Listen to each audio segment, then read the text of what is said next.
Thanks for joining us today. I'm Matt Pottinger. I'm a distinguished visiting fellow at Stanford University's Hoover Institution, and I'm very delighted to welcome in our latest installment of the Hoover Book Club, where we bring Hoover fellows and friends together to discuss their latest writings. And today we've got Sean Mirski with us. Sean's a visiting scholar at the Hoover Institution. Sean's worked for a long time as a lawyer and a U.S. policy scholar, covering national security issues that have ranged across multiple U.S. Presidential administrations. Sean is a term member at the Council on Foreign Relations and practices national security and foreign relations and appellate law at Arnold and Porter. He is the author of We May Dominate the World: Ambition, Anxiety, and the Rise of the American Colossus. Sean, welcome today. Thanks for joining. It's a pleasure to be here. Thank you for hosting this. Yeah, so this is there are a number of books that have been coming out recently that go back in U.S. history in a way that is incredibly timely, almost shockingly so for those of us who have either forgotten lessons of our history or have looked at our history only through the lens of our our domestic political quarrels and the like. But I think you've given a very even-handed treatment of really the rise of the United States as a regional hegemon, which is, as I think we'll talk about today, a very unique, in fact, it is a singularly unique status for a great power. The United States is the only regional hegemon, but there are others that are aspiring to create regional hegemony. And as you write, that is the key to global power. And so why don't you tell us a little bit about the main thesis of the book, what you found, and we'll have a conversation from there.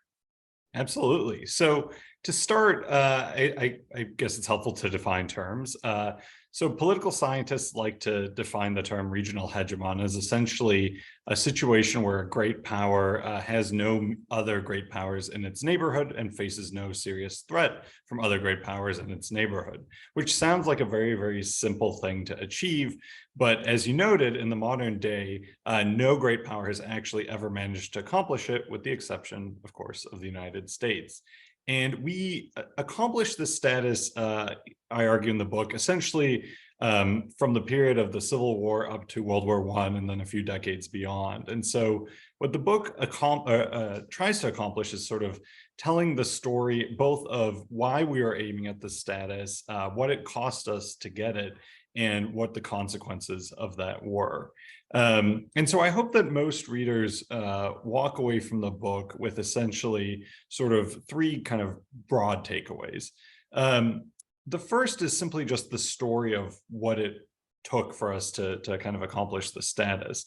And at one level, I think the story is a familiar one to Americans. During this period, we were relatively jealous of the Western Hemisphere, and we were relatively proactive in making sure that other great powers didn't tread on the Western Hemisphere and in general expand their influence. And so things like the Spanish-American War, where we kicked out the Spanish Empire, and other kind of war scares relating to the great powers were kind of a necessary part of this rise. But at the same time, one of, I think, the maybe underappreciated aspects of this story is the extent to which we also began intervening in our neighbors, particularly in the Caribbean and Central America. And one of the truisms of history is that rising powers tend to be aggressive and expansionist. The historical record, I think, is relatively clear on that. And as I'm sure we'll talk about later today, there are certain rising powers today that arguably fit that description as well. One of the things that I didn't really appreciate until I started, diving into the research was the extent to which the United States really fit that mold as well. And in particular, there's this 2-decade period from like 1898 to 1918, where the United States essentially went on a tear through its hemisphere. We were using force almost an average of twice a year against our neighbors. Some of those uses of force were relatively minor in the grand scheme of things. It was the landing of US Marines to protect an embassy during a civil war or revolution.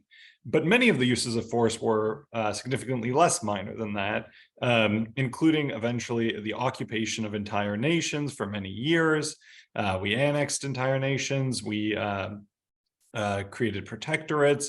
We began running the fiscal systems of these nations, even if we weren't formally occupying or governing them. And in general, there's this streak of kind of interventionism that really kind of builds on itself over time. And once you get to the Wilson administration, there's just this explosion of American military involvement in the region. And so it's a part of American history, I think, that is not, I think it would be fair to say, the finest moment of American foreign policy. But the second thing that the book hopes to sort of accomplish is to explain why it is that we did this. And to the extent people are sort of aware that we weren't on our best behavior during this period, I think a lot of the conventional explanations tend to revolve around either sort of ideological explanations, ranging from kind of, imperialist ideas to the white man's burden, or they tend to revolve around economic greed and sort of the idea that, let's say, banana companies or Wall Street banks were running American foreign policy. And one of the arguments that I make in the book is that neither of those kind of conventional explanations is really right. I argue that more than anything, it was actually great power competition that sort of drove American actions, and that in particular, American behavior, as aggressive and offensive as it indisputably was paradoxically motivated by defensive motivations. And the kind of central idea here, and the kind of the context that I think is really important for readers and listeners to understand, is that during our rise to regional hegemony, the rest of the world was experiencing what historians sometimes call the second age of imperialism, which builds on the first stage of Christopher Columbus and the conquistadors. And the second age of imperialism was essentially when Europe's great powers went on this colonialist rampage through the rest of the world. So if you've heard of the scramble for Africa, that was this period. But in general, it wasn't just Africa, it was Asia, it was the Middle East. By the time you get to 1914, something like 85% of the Earth's landmass is under the control of colonial powers. And in Africa, Asia, and the Middle East, you can literally count on one hand the number of independent states remaining. It is the kind of colonialism was that complete. And for Americans, there was this crippling fear, I think, that really could fairly be described as a crisis mentality, that Latin America was next, that the European powers, having finished colonizing the rest of the world, would soon move on to the Western Hemisphere. And much of American foreign policy during this time was aimed at essentially ensuring that that didn't happen, that Europe never got that foothold, that the scramble for Latin America never started. The problem that the United States faced, though, is that a lot of its neighbors were incredibly weak. They were unstable politically, they were unstable economically, in ways that I think today we might call a failing or failed state. And from the United States perspective, this was a real problem because this sort of instability created a power vacuum that Europe could easily fill. And that for various reasons, Europe's great powers would have a much easier time intervening and expanding into these unstable states than they would into relatively stable and established states.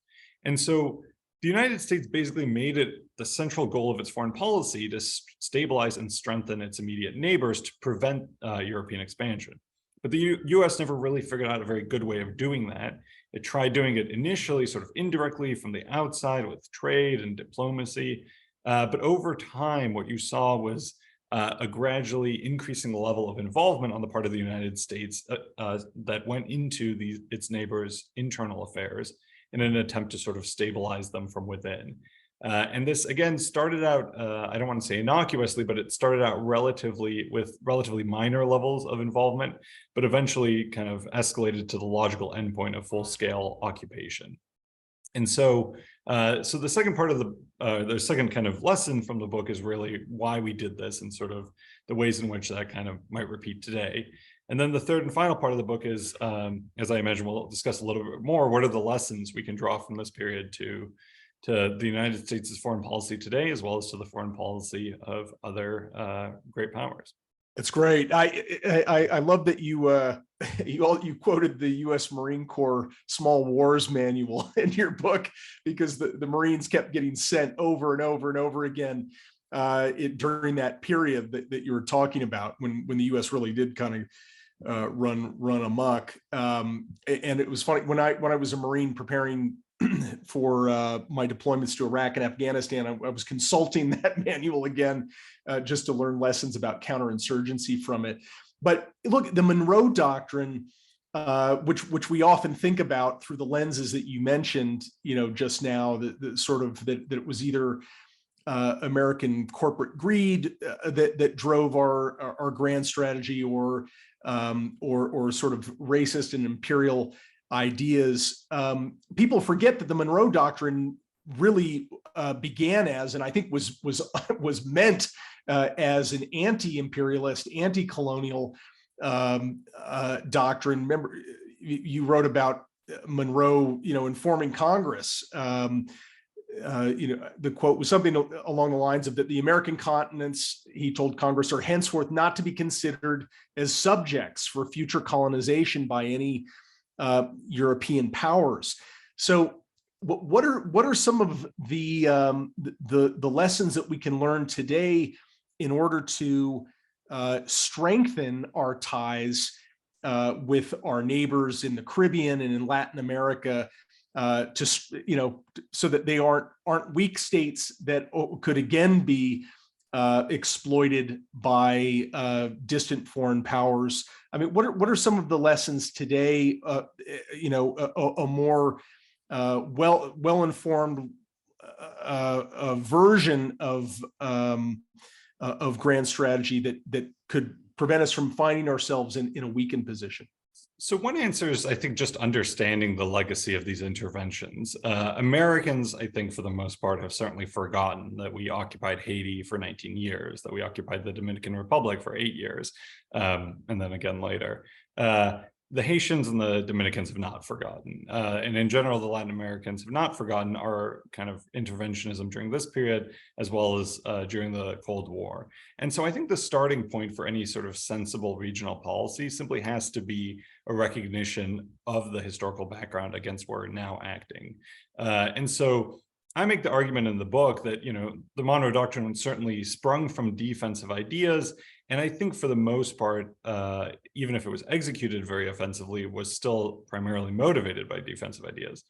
But from the perspective, obviously, of Latin American countries, it doesn't really matter whether the motivation is corporate greed or imperialism or defense. If you're getting invaded, you're getting invaded, and it still stings just the same. And so one of the key lessons, I think, for today is for the United States to be relatively careful in throwing phrases like the Monroe Doctrine around, at least in its official policy. Certainly when, administrations go out and say, we're bringing the Monroe Doctrine back, that means something very different to them and to Americans than it does to our neighbors. And even if ultimately the substance of the policy is unobjectionable, there's at least a sort of branding kind of PR effort that's important, not only from the perspective of kind of surface level superficialities, but in terms of making sure that those relations don't start off on the wrong foot. But then the second lesson is, the United States, I mean, this book, if it had come out 20 years later, might have been a little more provocative on this particular point. But one of the points I make in the book is that our attempts to stabilize our neighbors using force were essentially forcible nation-building efforts, and they were uniformly unsuccessful. The United States wanted desperately to stabilize and strengthen its neighbors with the minimum use of force possible. The problem was every time it intervened, it tended to make the situation worse. It created more instability. And there was this kind of vicious dynamic where the US really couldn't abide instability in the region because of what it meant for European expansion. But every time the United States got involved to decrease that instability, it ended up making it worse. And so the dynamic eventually, as I mentioned, led to these occupations as the sort of logical endpoint. And one of the key, I think, takeaways is that this sort of externally imposed stability is almost a contradiction in terms, and that when the United States is thinking through its policy, it's not that intervention should always be off the table, but that there has to be a real understanding that trying to nation build, if it's even possible, requires so much more in terms of blood and treasure than I think most policymakers would assume going in. And so, again, not a particularly insightful lesson 20 years after the invasion of Iraq, but certainly one that I think policymakers still need to keep in mind. Absolutely. Let me ask, there's a seductive idea in some quarters today that if the US were to cede spheres of influence in other parts of the world, but continue to try to keep great powers out of our backyard, that would be a stable, workable sort of a modus vivendi, coexistence, but where we back out of other parts of the world. Talk a little bit about what we know from the history of our own difficult journey and the journey of those European great powers that we managed to elbow out of the region. What does it mean? What would it mean for the United States if we were to buy into sort of a sphere of influences argument today? The lesson from the United States' own rise is that I think the United States will always have a vested security interest in preventing any other great power from becoming a regional hegemon. And the reason why is relatively simple and I think intuitive, which is that if you are a regional hegemon, by definition, you have eliminated every other great power from your neighborhood, or at least neutralized them. And that means that you don't have to keep significant military forces in your neighborhood. You don't have to worry about political or kind of diplomatic machinations in your neighborhood by other great powers.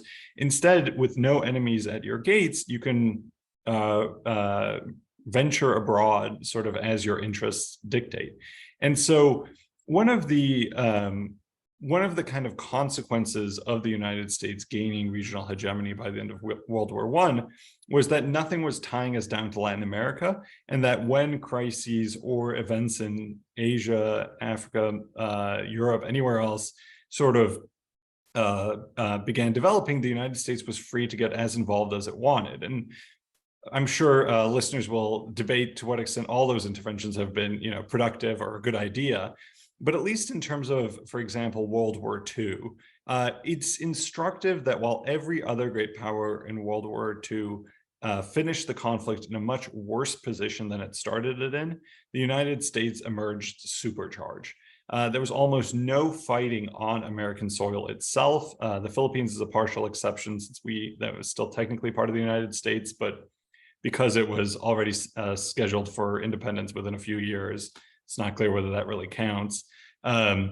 But in general, the United States had the luxury of fighting these wars off its home territory. And so during World War II, you actually saw the US standard of living rise as a result of the war, whereas, of course, everywhere else, these countries were getting devastated. And then, of course, during the Cold War itself, the fact that the United States did not have to worry about any great power in its neighborhood meant that it could carry this policy of containment to Europe, to Asia, to eventually the Middle East and Africa. And so one of the questions that I don't think gets asked enough is that why is it during the Cold War that the United States was containing the Soviet Union as opposed to the Soviet Union trying to contain the United States?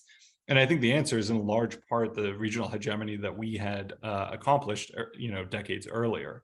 You could easily have imagined a world where the Soviet Union had established itself in Europe, and then almost all of the Cold War would have been fought in sort of these proxy wars in Latin America, which ended up happening to a certain extent, but it certainly wasn't the sort of kind of full-scale containment policy that the United States was pursuing of Soviet Russia.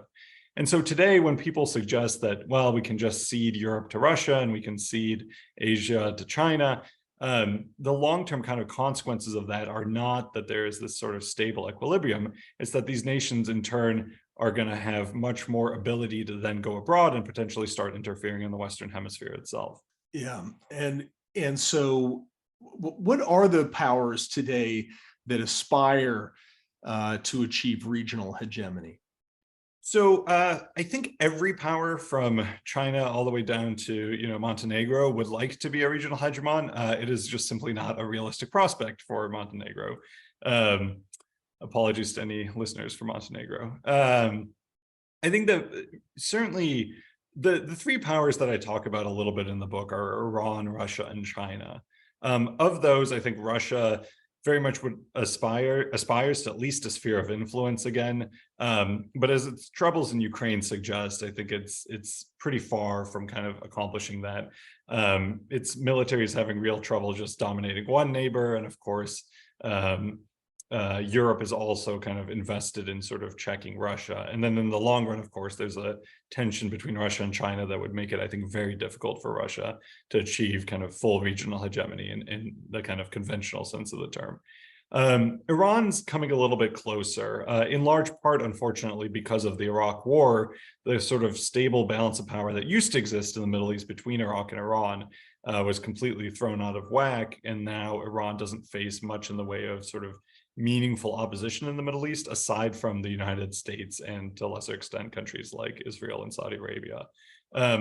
I don't think you necessarily see a real prospect of Iran becoming a full regional hegemon anytime in the next, let's say, decade, but that's certainly one power that is, I think, aspiring to kind of that status. The power that's really, really trying to become a regional hegemon right now and probably has the best chance is China itself. China, of course, is really the only near competitor or actual competitor to the United States in terms of economic size, military force, and all that. And of course, as we've seen both recently, but also really over the last few decades, its entire foreign policy in a lot of ways is aimed at essentially expelling the United States from East Asia. And that is in many ways a sort of mirror repeat of what the United States was doing a century ago vis-a-vis European great powers. So, the great powers in early after, when Monroe was president and in the decades that followed, we benefited, and you write about the fact that we essentially benefited from the ways that those powers kept one another in check. In other words, it wasn't that they were impressed with the United States. We were still a fledgling country. People laughed at the Monroe Doctrine in Europe to the extent that they even noticed it. But Spain was careful sometimes. France was often careful, not for fear of what we would do if they ventured in, but what the United Kingdom would do or another local power. How do you compare that to the moment today where we have a quote, no limits pact between Xi Jinping and Vladimir Putin?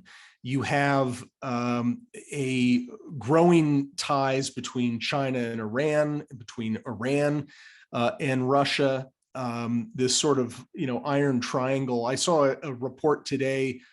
I haven't confirmed it yet, but there's a report that China is going to buy 50,000 suicide drones from Iran to threaten U.S. forces in the Western Pacific and Taiwan. Are we facing a much more formidable set of adversaries that are better coordinated than perhaps at other periods over the past couple hundred years?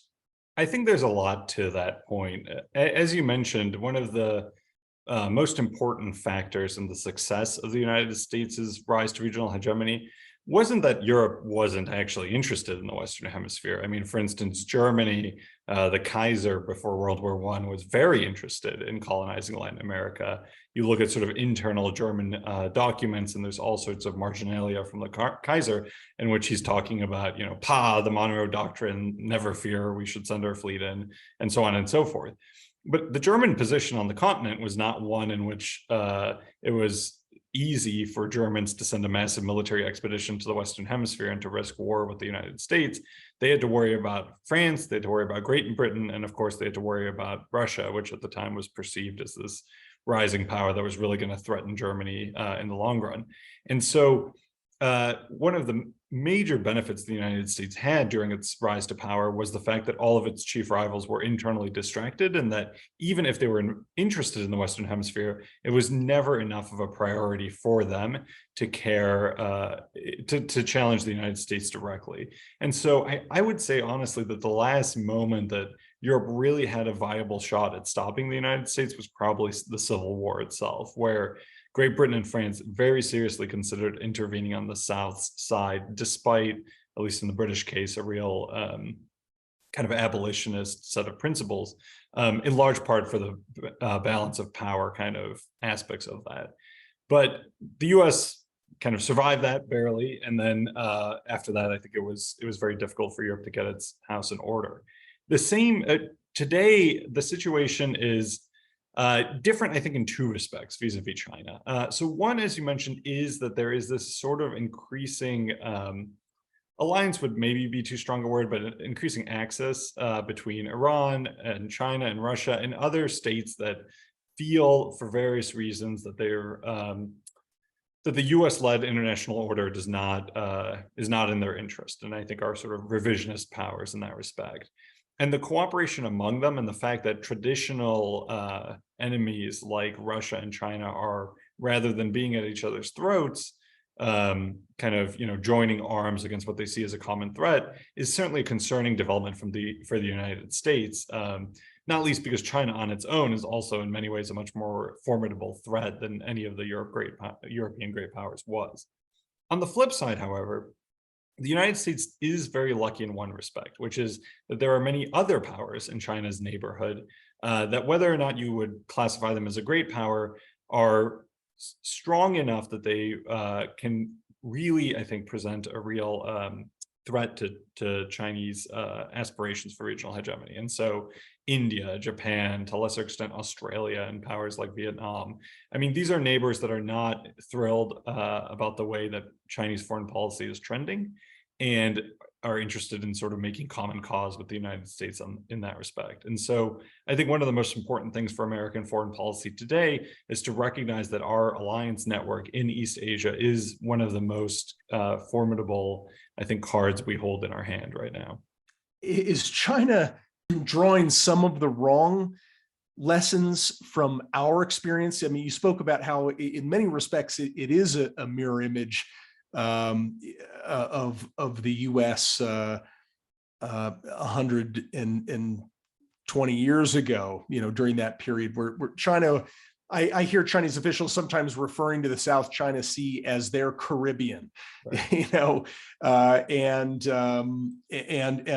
defending their actions to try to push us out of the neighborhood is a perfectly natural expression of American style, great power politics. Is China doing a good job of it? I mean, if they're trying to replicate what we did, or are they making mistakes? So I think it's a mix of both. I mean, certainly they've learned some of the more important lessons about just the need to essentially, the fact that they're aspiring to kick the United States out of East Asia is, I think, a relatively natural motivation, and one that I think reflects an understanding that their security interests are impacted by sort of having the US presence there. But at the same time, I mean, certainly under at least President Xi, but I think going back even further, there has been, I think, on the Chinese, from the Chinese perspective, an insufficient appreciation of the ways in which aggressive foreign policies can lead to blowback and pushback. That, again, is not just about PR or people saying mean things to you at diplomatic conferences, but that has actual security consequences. And so when China bullies its neighbors over some relatively minor issue that doesn't actually impact its security, those neighbors, it's more than just complaints from them. There's a real sense in which, okay, well, if I have to choose between China and the United States, one is a power that's right here and that is threatening me directly, and one is a foreign power that, for all its faults, is far away and relatively more pacific in its intentions. And so I think there is sort of an increasingly kind of aggressive tone in Chinese foreign policy that is perhaps not wise and doesn't reflect that doesn't necessarily appreciate the fact that there are consequences to being a wolf warrior. There are sort of it pushes your neighbors away from you and towards your rivals in a way that in the long run makes your job much more difficult. So one of the influential theorists during our rise was Alfred Thayer Mahan, who wrote a lot about the Eurasian supercontinent, and that whoever controls that really controls the destiny of the world. He viewed naval power as really the key, the key mode for exercising power at a distance. Chinese theorists have been heavily influenced by Mahan. Is he the right model for today in light of technology? China's now built a navy that has more vessels than the United States in rapid time. But was that the wisest use of their funding? It's an interesting question. I would say two things impressionistically on that. First is that much of Mahan was sort of based on, coal-based navies that needed coaling stations, and so there's a certain kind of technological anachronism that comes across when reading Mahan. But on the whole, I think his sort of strategic lessons are more or less right, that if you can control what today we would call the global commons, that really is sort of the key to long-term success. And for Mahan, it was always international trade as sort of the ultimate source of a nation's power. And at the time, it was mostly seaborne trade. And so that seems right. I mean, and China's rise itself has mostly been fueled by international trade. And so to that extent, I do think that many of sort of Mahan's overall kind of strategic, his sort of overall lessons about the rise of power are probably still applicable today. On the other hand, one of, I believe, Mahan's contemporaries, Sir Julian Corbett, sort of made the alternative argument that a power didn't necessarily need to aspire to control the seas so much as deny control to its enemies. And I think this is the place where, in some ways, both China and the United States have sort of learned the lesson that it might not be easy for them to control, let's say, the South China Sea in the event of a conflict, but that the more important lesson is, can they prevent the other side from controlling it through, in China's case, the anti-access area denial type strategies. And so, one of the things that I know has been a sort of long-running debate inside the Pentagon for at least a decade and a half now, has been the extent to which the United States should sort of give up the kind of aircraft carrier model of controlling the waters of East Asia, and instead move to a model that's more aimed at just denying Chinese control of the same. And there's a lot to be said for that. I mean, one of the advantages the US faces in this competition is that it is the status quo power. China is the revisionist power, and there are advantages to wanting to defend the status quo that make it relatively easier than sort of trying to forcibly change it. And so, not a complete answer by any means to that question, but I think that's the lessons of Mahan are still relevant, although there's kind of questions about the best way to apply them. China recently, you read in the Wall Street Journal, they had a couple of scoops in a row. Allegedly, the Cubans are building on behalf of the Chinese, or allowing the Chinese to build significant spy eavesdropping facilities not far from Florida on Cuban soil. And then they followed with another report that China is building a military base, or planning to build a military base in Cuba, allegedly for joint training. So what do you make of this? I mean, this reads to me as a very direct kind of challenge of the United States.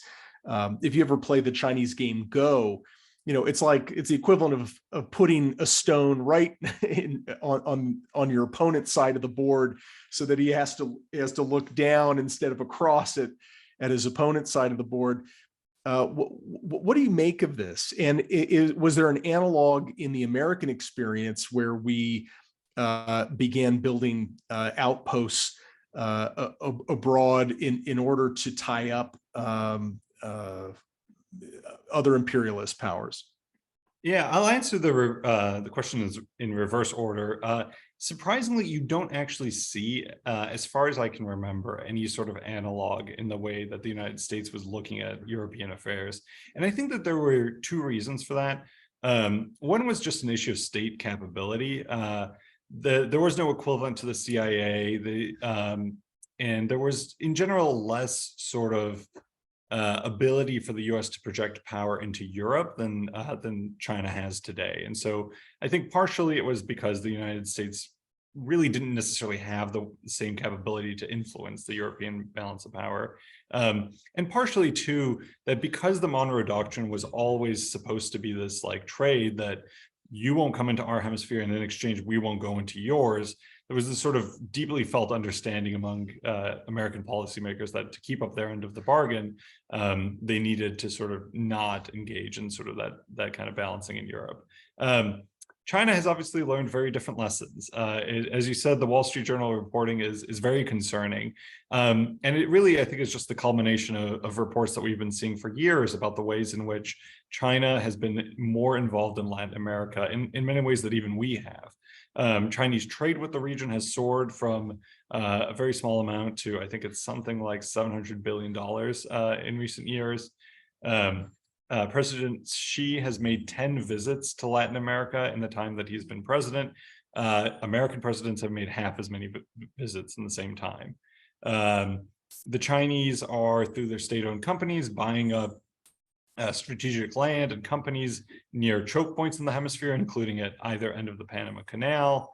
And they have more sort of dual civilian military use space facilities in the Western Hemisphere than any other region of the world. And so there are all these sorts of intrusions into the hemisphere. The United States, in responding to those, has to be careful not to overreact, which one could argue is a calling card of American foreign policy. But I think in the case of Cuba, at least, these are sort of very concerning developments.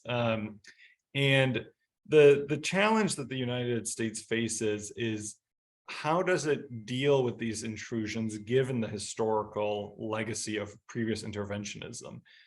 Because for the United States, it's a tough choice. It can start waving the big stick around to try and threaten its neighbors into cooperating, but of course that might just push them more into China's open arms. And so I don't necessarily have an easy answer, but I do think it's a mix of sort of diplomacy and carefully applied pressure that gets the results that we want. And in particular, I think it's important for the United States to recognize that many of its neighbors, whether they always appreciate it or not, have benefited from the lack of great power competition in the Western Hemisphere. And simply making that fact obvious while also making it clear that there are certain lines that the United States cannot allow to be crossed is hopefully at least part of the kind of solution to this increasing Chinese presence. So there's some, I even saw a prominent former intelligence analyst make the argument recently that China merely wants to be a global power, not the global power. Is there any precedent in human history, or certainly at least in the history of our nation, where two not only regional hegemons exist, but regional hegemons who then use the advantage of that position to simultaneously become global powers? You know, did the Cold War meet that distinction?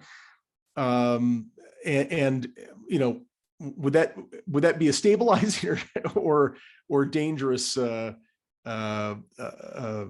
evolution in world affairs? As you can tell from my smiling, I'm not super optimistic about that being a stable status quo or equilibrium. I mean, certainly in modern history, there's no analog to that sort of stability. And frankly, it's hard to imagine why there would be. Part of for two reasons, really.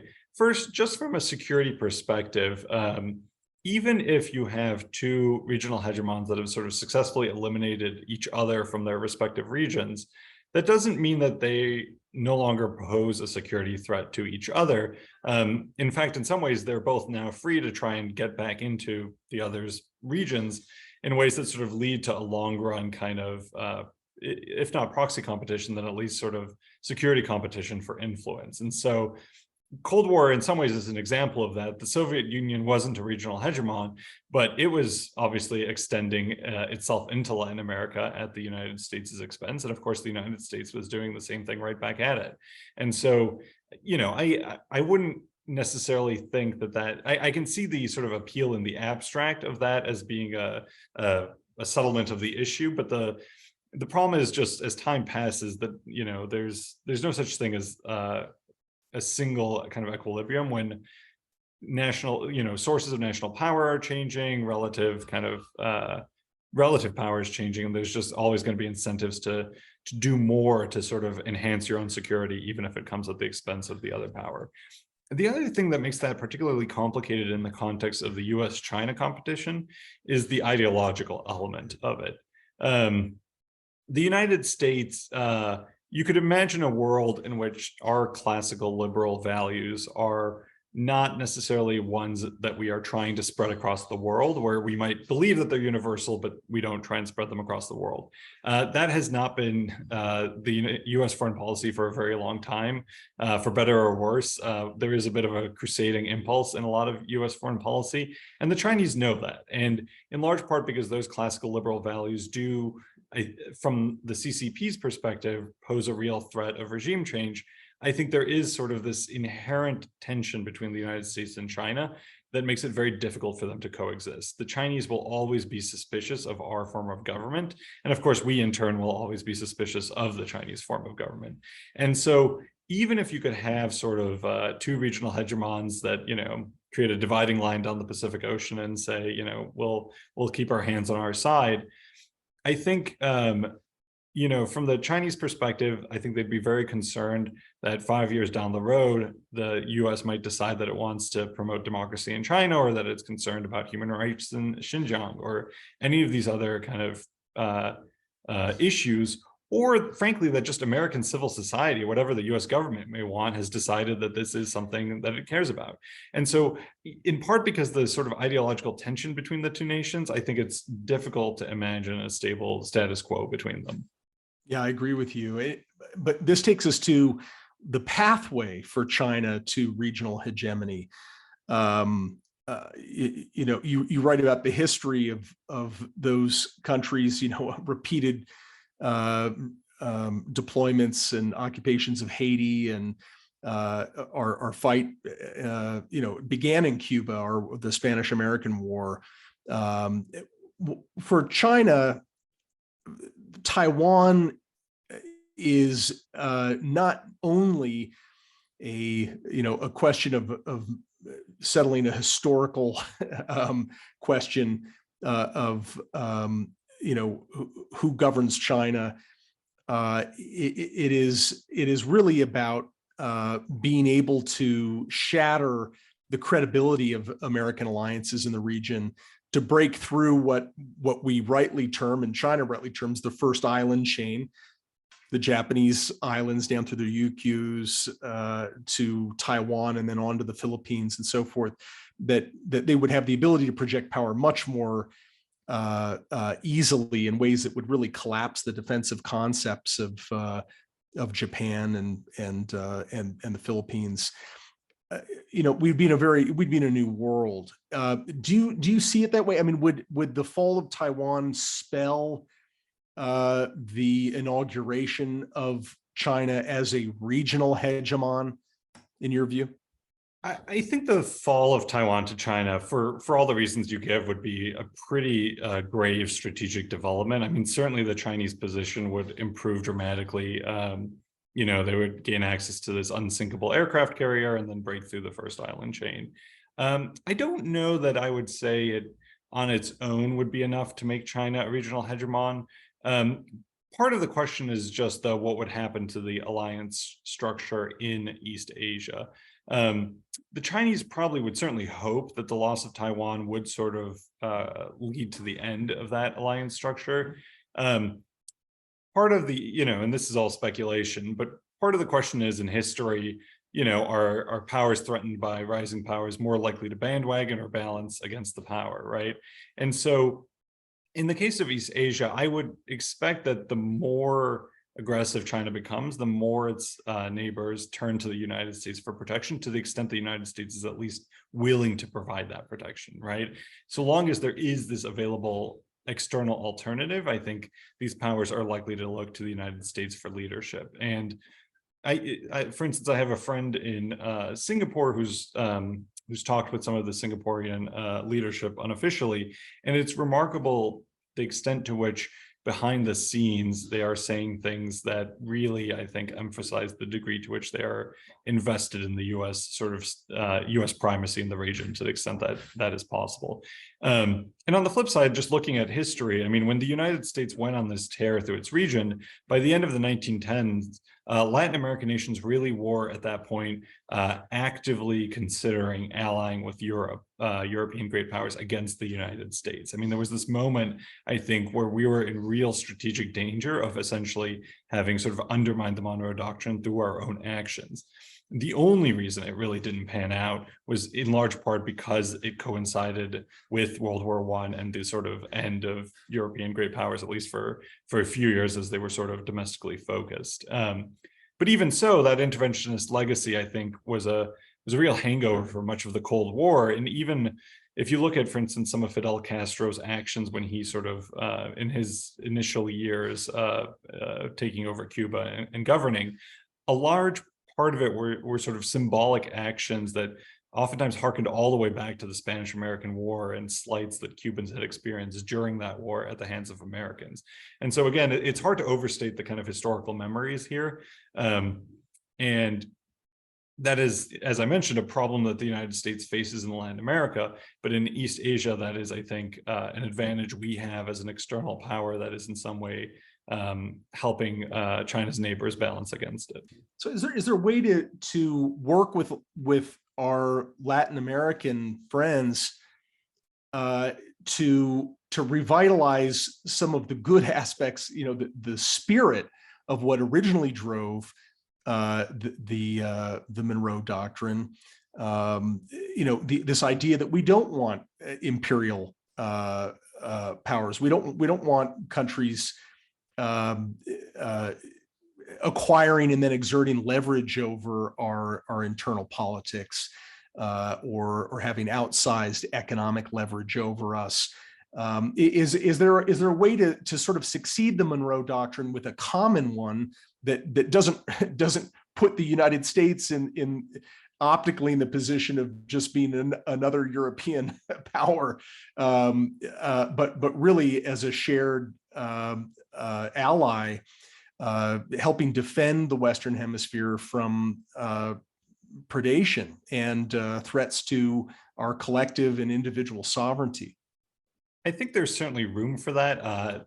It will be challenging to thread the needle, but I think at least in theory there is room for that.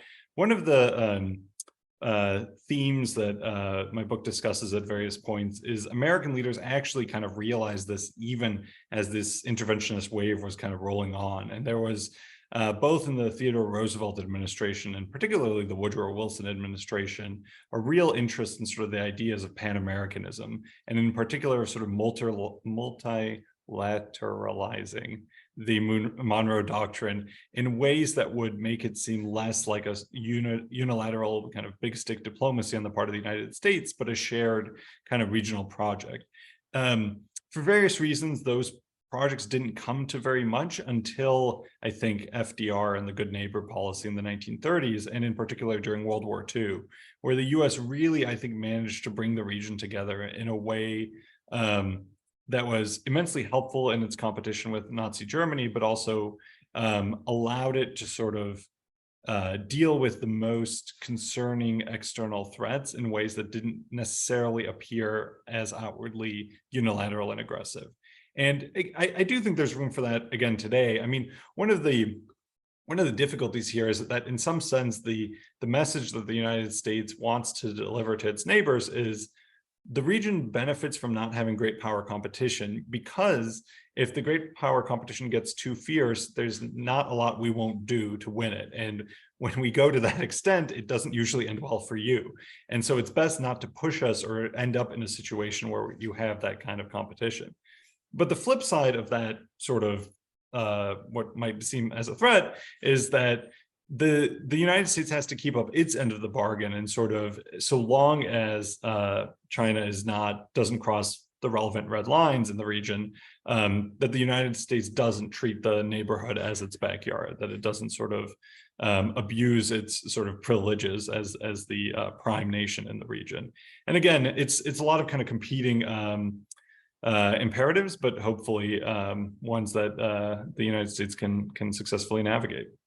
So in closing, I thought it might be interesting for you just to comment on one of your favorite characters from the period of the history that you covered. You've got a very rich narrative of these key players. I was struck by John Hay, who had started out as this young private secretary, one of only two private secretaries to President Lincoln, and goes on to become a great diplomat who is eventually the Secretary of State for McKinley and for Roosevelt. But what was someone who captured your imagination as you were doing the research?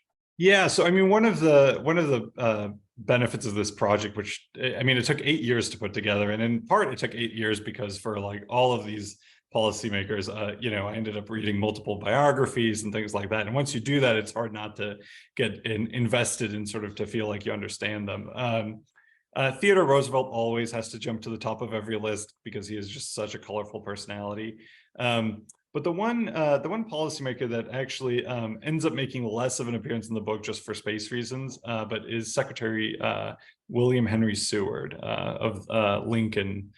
He was Lincoln and then Johnson's Secretary of State, and just an absolutely fascinating character, but also a very keen sort of realist in the way he approached the U.S. or the Union's foreign relations during the Civil War, and then the sort of immediate aftermath as he dealt with things like expelling the French from their occupation of Mexico and these kind of other tricky and puzzling foreign policy issues. So Seward, I think, would be my answer.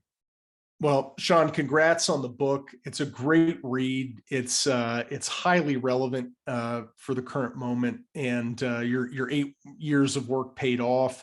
Your book's available, I know, on Amazon. We May Dominate the World: Ambition, Anxiety, and the Rise of the American Colossus. So I wish you many, many sales of the book, and really appreciate the time you spent with us today. Well, thank you so much for having this conversation with me, Matt. It's been a pleasure.